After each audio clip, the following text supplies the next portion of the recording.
for working Americans. The president will visit Thermo Fisher Scientific in Ohio and give remarks at Verst Logistics in Kentucky. On Thursday, President Trump and the First Lady will host a Women's History Month event in the East Room. And on Friday, the president will sign several executive orders, and we will provide more details on those later this week. As President Trump shared with the American people last night, the United States military is making tremendous strides towards achieving our military objectives for Operation Epic Fury. 10 days in, this campaign has been a resounding success thus far, and America's warriors are winning this important fight at an even faster pace than we anticipated. More than 5,000 enemy targets have been struck so far. Iran's ballistic missile attacks are down more than 90%, and their drone attacks are down by approximately 85% since the start of Operation Epic Fury. The United States is also annihilating the Iranian regime's navy, and we have destroyed more than 50 Iranian naval vessels, including a major drone carrier ship. None of the regime's vessels are operating in major regional waterways, and the Iranian Navy has been assessed as combat ineffective. The trend is clear. U.S. combat capabilities are increasing and growing more lethal and dominant by the day, while the Iranian terrorist regime's ability to respond has rapidly declined. Now, the U.S. military is moving to dismantle Iran's missile production infrastructure. Our incredible B-2 bombers recently dropped dozens of 2,000-pound penetrator bombs on deeply buried missile sites. Last night, President Trump reiterated his commitment toward keeping oil flowing through the Strait of Hormuz so the United States and all of our allies can receive their energy needs. President Trump will not allow rogue Iranian terrorists to stop the freedom of navigation and the free flow of energy. Let me be clear. It is a good thing to wipe out terrorists who indiscriminately target civilians and attempt to hold the global economy hostage, and President Trump should be commended for doing so. As the president made unequivocally clear to the remaining elements of this terrorist regime in his statement yesterday, if they do anything to stop the flow of oil or goods within the Strait of Hormuz, they will be hit by the world's most powerful military 20 times harder than they have been hit thus far. Moving forward, the stated objectives for Operation Epic Fury remain the same.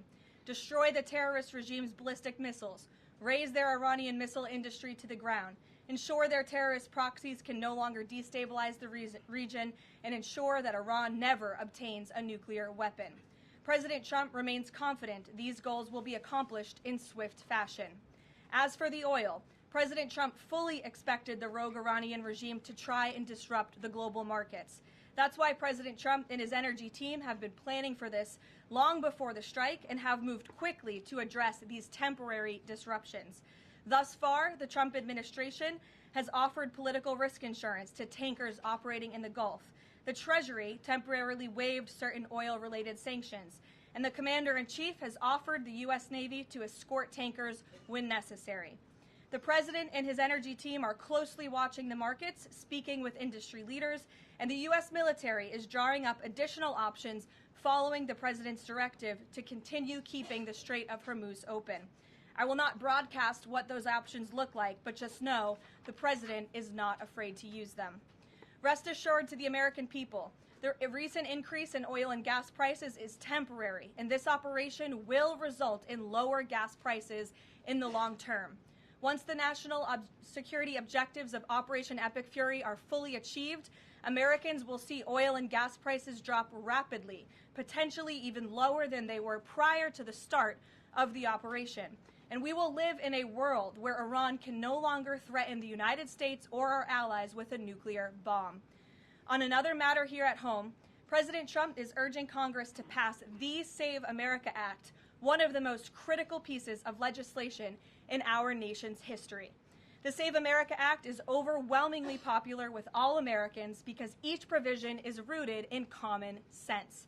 The Save America Act has 5 simple requirements as requested by the President of the United States. Number 1, voters have to show ID to cast a ballot in an American election. Very simple.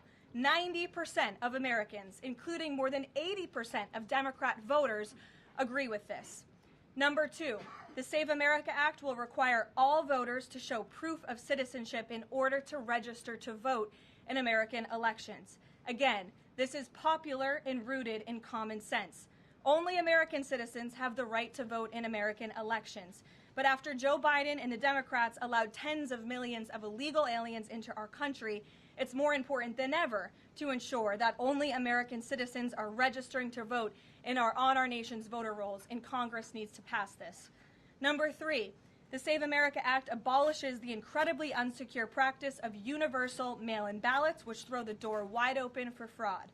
Importantly, the Save America Act maintains exceptions for Americans to use mail-in ballots for illness, disability, military, or travel reasons. The bipartisan 2005 report of the Commission on Federal Election Reform, chaired by, of all people, former President Jimmy Carter and former Secretary of State James Baker, concluded that, quote, absentee ballots remain the largest source of potential voter fraud, and it is time for Congress to finally address this. Number 4, the Save America Act permanently bans men from competing in women's sports. President Trump signed a landmark executive order upholding the promise of Title IX and ending this dangerous and unfair practice, but now it's time for Congress to codify this into law. Number 5, the Save America Act bans transgender mutilation surgery for children. Again, President Trump signed a common sense executive order to do this and kept his promise to the American people, but now Congress needs to do the same and codify it. It's well past time for Democrats in Congress to stop perpetuating the radical and false claim that you can somehow change a child's sex. You cannot. Passing the Save America Act is the most important thing that Republicans and, frankly, Democrats can do to strengthen election integrity and protect our democracy. It's what the American people elected Republicans to do, and they must deliver on it as soon as possible. The President is calling on Congress to get the job done and send this historic piece of legislation to his desk immediately for signature. So with that today, I will take your questions. Benny, thank you for being here, and why don't you start us off? Thank you, Karoline. So my first question is actually about the Save America Act. So one of the biggest things that the Democrats are saying, the claims that they're making, is that the Save America Act, it would prevent married women from voting in elections or make it harder for them. What do you have to say to those claims? Is there any validity to them, and where do you think they're getting this from? There is zero validity to these claims, and I'm glad that you brought them up, because you have the Democrats who have created this myth, and it has been perpetuated, unfortunately, by many in the mainstream media. Let me be very clear. The Save America Act does not prohibit anyone from voting, with the exception of illegal aliens. And the greatest way to disenfranchise American citizens from voting in American elections is to allow illegal aliens to vote, which is what Democrats want to do. We see it taking place in Democrat jurisdictions at the state and local level across this country. So the Save America Act corrects that. And as far as married women who have changed their name, if they're already registered to vote, they're entirely unaffected by the SAVE Act. And for the small fraction of individuals who have changed their name or their address, they can still register to vote, of course. They just have to go through their state processes to update that documentation. And this is something that the American people, married women, and minorities, and people all across this country who Democrats are insultingly saying cannot do this, they're already doing it every day, going to the Social Security office, going to the DMV, and I think it's frankly insulting that the Democrats are saying that there are certain groups of people in this country who aren't smart enough to update their documentation to allow them to vote. Again, this is a huge myth, and thank you for giving me the opportunity to address it. And then just one more question about DHS. The funding issue has been 3+ weeks now. I was at the airport this morning in St. Louis, Missouri, and it was early in the morning, and one of the TSA agents, I saw her, she was kind of tearing up, she was crying, and I asked her, I was like, what's wrong? And she was like, I can't make my phone payment, I can barely make my car payment that's coming up. I think a lot in the Beltway, there's so much noise between Democrats, Republicans. It's the Democrats' fault, it's the Republicans' fault. But what is the White House's message to the American people that are struggling because they're not getting that paycheck? It's take away the politics. What do you have to say to those people? President Trump wants the Department of Homeland Security He wants TSA, he wants FEMA, he wants the brave men and women of our United States Coast Guard to receive their paychecks, and he wants this department to be fully funded and fully reopened. And so to any American out there who is struggling without a paycheck, we know there's more than 100,000 of you across the country. To any American out there who is showing up to an airport and facing incredibly long wait times and lines, call your Democrat member of Congress and tell them to fund the Department of Homeland Security. That's what President Trump wants to do, and it's completely ridiculous that the American people are suffering as a result of these partisan games that are being played by Democrats on Capitol Hill. Thank you. Steve. You said the operation was going faster than anticipated. What is your current timeline for how long the war will last? So look, as you know, Steve, the president and the U.S. military's initial timeline was about 4 to 6 weeks to achieve the full objectives of Operation Epic Fury. Again, to destroy their missiles and their ability to make them, destroy their Navy, permanently deny them nuclear weapons forever, and to, of course, weaken their evil terrorist proxies in the region. We know that the U.S. military and our brave warfighters are quickly and expeditiously executing these objectives well ahead of schedule, but ultimately the operations will end when the commander-in-chief determines the military objectives have been met, fully realized, and that Iran is in a position of complete and unconditional surrender, whether they say it or not. Does the president still want Iran's unconditional surrender? Well, when President Trump says that Iran is in a place of unconditional surrender, he's not claiming the Iranian regime is going to come out and say that themselves. What the president means is that Iran's threats will no longer be backed by a ballistic missile arsenal that protects them from building a nuclear bomb in their country. I could make an empty threat, but if I have no actions to back it up, then it's an empty threat. And so President Trump will determine when Iran is in a place of unconditional surrender, when they no longer pose a credible and direct threat to the United States of America and our allies. Adriana. Can you explain why the Energy Secretary posted and then appeared to have deleted a post on X saying that the U.S. Navy escorted an oil tanker through the Strait of Hormuz?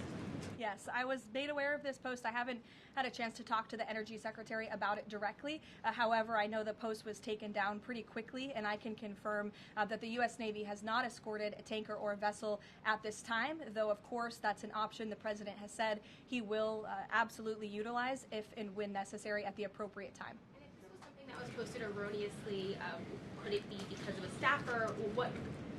I guess, will there be any consequences for this? I know you still have to consult, but just generally speaking. Again, I would defer you to the Department of Energy to answer that question. And if I could just follow up really quickly. Sure. In terms of oil sanctions, the president said that there would be some sanctions that would be lifted. Would those be on Venezuela, Russia? Could you give some specifics there and then timing for that as well? Sure. I know it's something that the Treasury Department and the President's energy team continue to discuss, and they will ultimately consult with the President before decisions are made. I don't have any announcements on new sanctions or the lifting of new sanctions for you today. Alex. Thank you. Reuters has reported that about 150 U.S. service members have been injured so far. Can you confirm that number and elaborate on that? I can't confirm the exact number. I know it's within that ballpark, but I would defer you to the Pentagon for a specific number of wounded or injured thus far. And then secondly, if I can, I wanted to ask about, there was a briefing on the Capitol Hill today, and some senators came out and said they were more convinced than ever that there would be U.S. boots on the ground. Senator Blumenthal said that, in fact. Your reaction to that and any update on President Trump's thinking about it? Look, I would say that Democrats on Capitol Hill are clearly being quite disingenuous.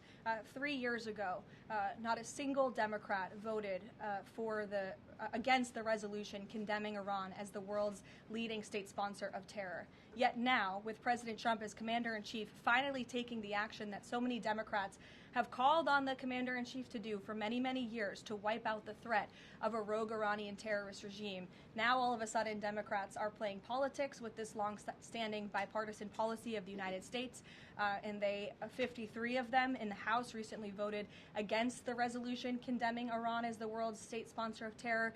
So I wouldn't take Democrats at their word. As for boots on the ground, the president has talked about this repeatedly. Wisely, he does not rule options out as commander-in-chief. So again, I would hesitate to confirm anything that a Democrat on Capitol Hill says right now about the president's thinking. Garrett. Caroline, you outlined to Steve the military components of what would be involved in ending this war, but it seems like there's a political component too. The president said to Fox earlier today that he doesn't believe the new Ayatollah can live in peace. He made a variety of comments suggesting that he should be involved in picking the new Iranian leader. Is the ending of this war also contingent on Iran selecting a leader that the president finds acceptable? And if so, how is that not the definition of a regime change war?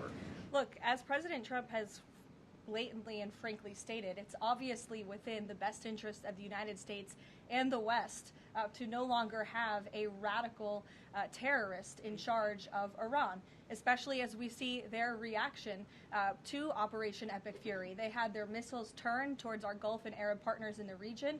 Again, this was a regime that chanted, or still chants, death to America. We look at the way that they are holding the entire world hostage with the restricting of the free flow of energy through the Strait of Hormuz.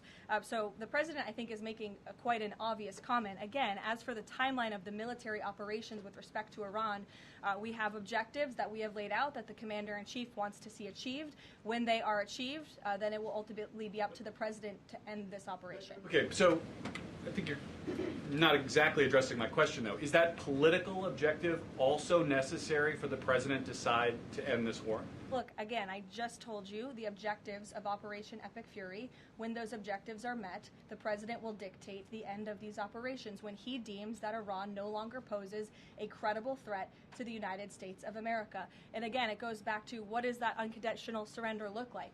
Iran can talk all they want, and their words will be very empty when we've completely annihilated their navy, as we are doing, when we've taken out the threat of their ballistic missile capability, when we can finally ensure that they can no longer make a nuclear bomb to threaten the United States and our allies and our troops in the region. And that's what President Trump is ultimately seeking to do with respect to this operation. Caroline? Jennifer.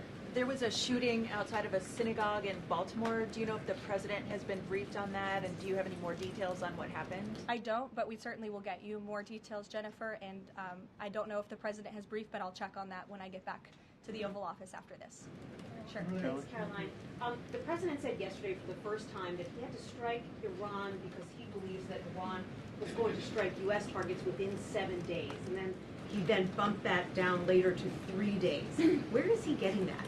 Well, that's not the first time the president has said that he chose to launch Operation Epic Fury because he felt as though Iran was going to strike the United States and our assets in the region first. Again, I addressed this in the last briefing. This was a feeling the president had based on facts provided to him by his top negotiators who had been engaged with the Iranian regime in a good faith effort. The Iranian regime was lying, deceiving the United States of America, clearly trying to continue their nuclear program to create a bomb that would, of course, threaten the United States of America. Again, their ballistic missile arsenal, they were rapidly and aggressively increasing that by the month to a place where they would essentially build immunity for themselves, where a future president or President Trump would not be able to launch this incredibly successful operation. And so the president, again, as I have reiterated and he has said, was not going to sit back and allow the Iranian regime to threaten or to attack the United States of America any longer. But there are no U.S. leaders or Israeli leaders who are making those same claims. So is he making this up to justify his decision to go to war now? The president is not making anything up, Nancy. He is looking at this every single day based on intelligence, based on facts, and based on intelligence that he himself and his negotiators have consumed based on their, again, negotiations with the rogue Iranian regime over the past year. And the president and his team tried in a good faith way to reach a diplomatic deal through peaceful means with the Iranian regime. And Iran chose this path to death and destruction. Iran wanted to attack the United States of America, and the president was not going to sit back and allow that to happen. He was not going to sit back and allow that to happen, and everyone in this room should be grateful for it. John.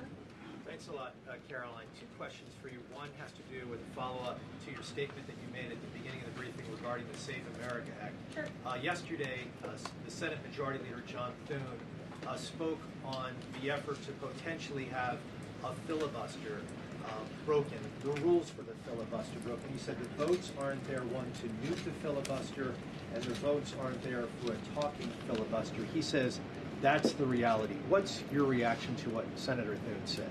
Look, I think President Trump, the urgency behind his need to pass the Save America Act and his desire to get this country-saving legislation passed has been made quite clear. He wants all options on the table, and he wants the Senate to move as quickly as possible through whatever means necessary. And then secondly, just regarding the president's trip tomorrow, looking ahead, why Ohio and why Northern Kentucky? Well, why not? These are two great states with great Americans. Just wanted to know why they were chosen. Great states with great Americans. The president will be joined by lawmakers from both states who he greatly admires and respects and supports. And he'll be meeting with business owners in both of these places and talking about the economy, which is, of course, the utmost importance to him. Caroline, thank you. Last week, the Energy Secretary issued a waiver for India to get oil, Russian oils, during this energy crisis. Yes. Have you spoken to President about it? What's the idea behind this? Have I spoken to the president about it? Yeah. Yes, I have spoken to the president about it. And the president and the Secretary of Treasury and the whole national security team came to this decision because our allies in India, as you know, Leavitt, have been good actors and have previously stopped buying sanctioned Russian oil. So as we work to appease this temporary gap of oil supply around the world because of the Iranians, we have temporarily permitted them to accept that Russian oil. And this Russian oil was already at sea. It was already out on the water. So this short-term measure, we don't believe it will provide significant financial benefit to the Russian government at this time. I have one more question about Pakistan. You know, Pakistan is a neighbor of Iran, and Pakistan is also an ally of U.S. President has been praising a lot about the field marshal. Is Pakistan providing any kind of support in this war against Iran? That I will have to check on with the Pentagon and get back to you. Sure. Thanks, Caroline. The president said yesterday that President Putin told him he wanted to be helpful in the Middle East. The Kremlin put out a statement where Putin said, quote, "I would like to reaffirm our unwavering support for Tehran and our solidarity with Iranian friends." How does the president think that Russia could be helpful, if not helping Iran? And did the president push Putin on Russia sharing intelligence with Iran in this war? The president and his special envoy Witkoff have both said that, of course, they've sent a message to Russia that if that was taking place, it's not something they would be happy with, and they hope that it is not taking place. As for further details about the discussions between these two leaders, I'll leave it to the president to divulge any more of that conversation, but he did confirm it yesterday and provided you with a little bit of the background and his view and his perspective, as he always does. Luke. Regarding the missile strike on the Iranian school, how long does the administration expect that investigation to take, and will the White House or the Department of Defense release a full report of its findings once the investigation is complete? The Department of War will do that. The investigation continues, and as the president said yesterday at his press conference, he will accept the conclusion of that investigation, whatever it may be. We'll go to the back row for some love. Sure, in the back with the glasses. Go ahead. Regarding the shield of the Americas. Caroline, and then you can go, but go first. Okay, thank you. Is there an update regarding? You have rough real estate back there, so I'm trying to give you is some there love. an update regarding Cuba, and also is an economic deal imminent? Sure. I don't have any updates on Cuba for you today.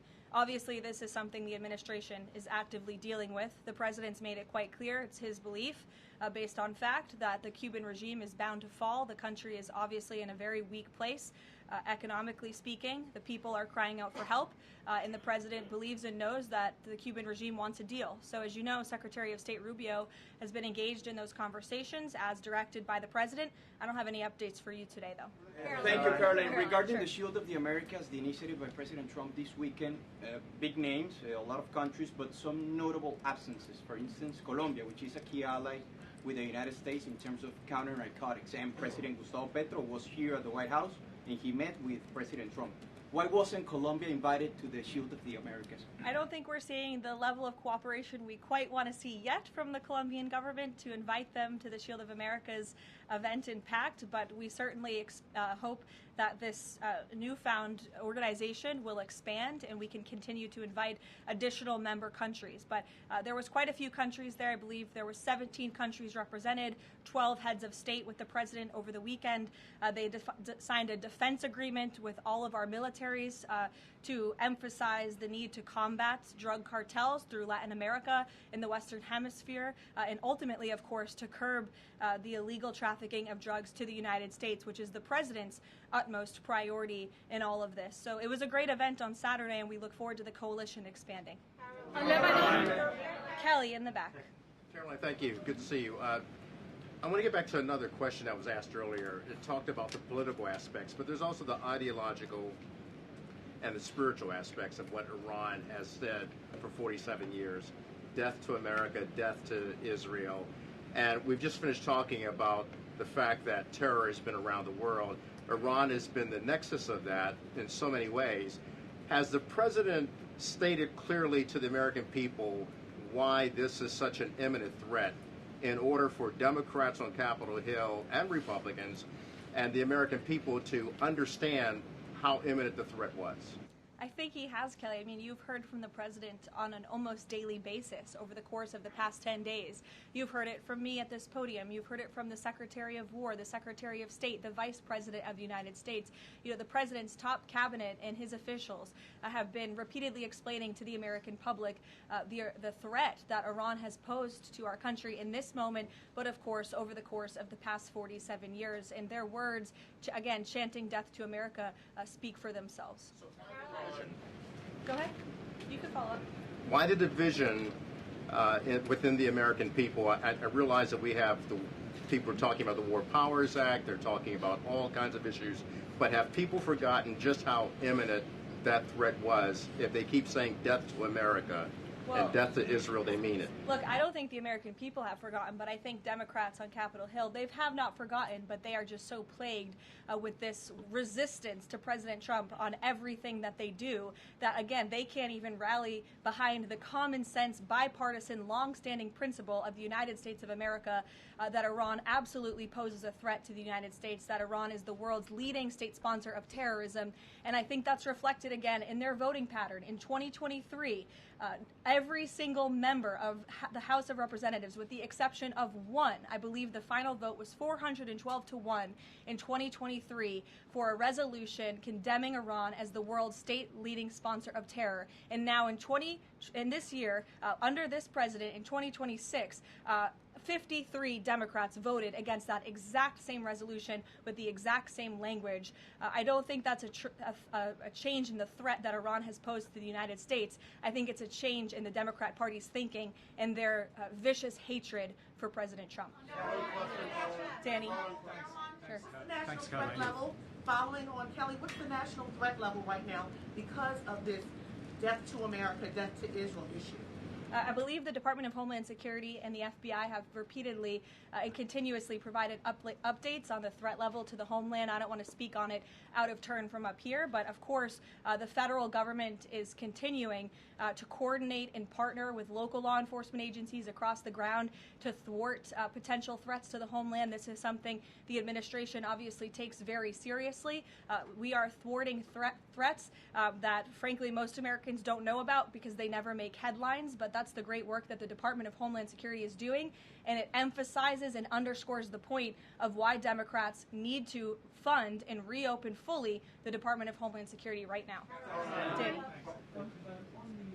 School. Why did President Trump say yesterday that Iran may have Tomahawk missiles when there are only 3 other U.S. allies plus the U.S. that have those missiles and therefore could... Look, again, as the president said yesterday, he will accept the conclusion of this investigation by the Department of War. I know there's been a lot of speculation in the media about who may be responsible for this. We're not going to get ahead of the Department of War and the conclusion of that investigation. The president has a right to share his opinions with the American public, but he has said he'll accept the conclusion of that investigation. And frankly, we're not going to be harassed by the New York Times, who's been putting out a lot of articles on this, making claims that have just not been verified by the Department of War, to quickly wrap up this investigation because the New York Times is calling on us to do so. Thank you. Thank you so much. Caroline, with the DHS currently under a partial Democrat shutdown, does the administration have any specific concerns about potential impact on Homeland Security or intelligence monitoring of sleeper cells inside the United States? And do you have any comment on the bombing, the 2 individuals that bombed New York City or tried to? Yeah, it was absolutely despicable to see that attack in New York City. I know the FBI is investigating, and the Department of Justice and SDNY have announced they are charging those 2 individuals and alleged terrorists, and I know they won't rest until justice is sought in this case. Daniel. Daniel, Thank go you, ahead. Caroline. Appreciate it. Millions of Americans are filing taxes for the first time since the president signed the One Big Beautiful Bill Act into law. New reports say that new IRS data says that the average federal tax refund is around $3,800, a little bit up from the last period of last year. Does the president believe that the average federal tax refund increasing this year could provide a little bit more economic growth, something that he's been very focused on as the year progresses? Absolutely. And Americans are going to start benefiting from the fruits of President Trump and Republicans' labor through the passage of the One Big Beautiful Bill and these historic tax cuts. We are midway through tax season, so just to provide an update from the Treasury Department that just went out moments ago, nearly 63.5 million tax returns have been processed thus far, 45% of the anticipated total number of tax returns by April 15th, so don't forget to file your taxes, people. And the average refund this year is more than $3,700. And we know that more than 27.5 million individuals who have filed their tax returns thus far have claimed at least one of President Trump's new tax cuts. Over 3.5 million returns have claimed no tax on tips.